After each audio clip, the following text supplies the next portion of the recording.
दोस्तों आज हम जानेंगे आबे जमजम के बारे में। आबे जमजम क्या है और यह इस्लाम मजहब में इतना पाक क्यों है। तो दोस्तों आबे जमजम एक पाक पानी है जो कि हजरत इब्राहिम अलैहिस्सलाम के बेटे इस्माइल अलैहिस्सलाम की एड़ी रगड़ने से फूटा।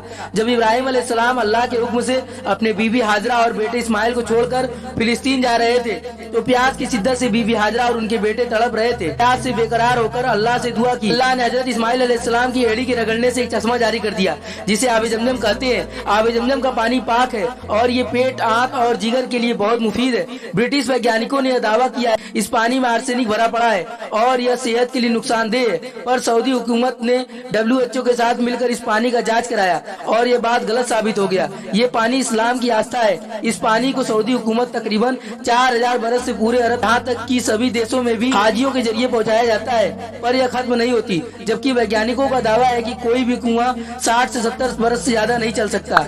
दोस्तों अगर हमारी वीडियो अच्छी लगी है तो हमारे चैनल को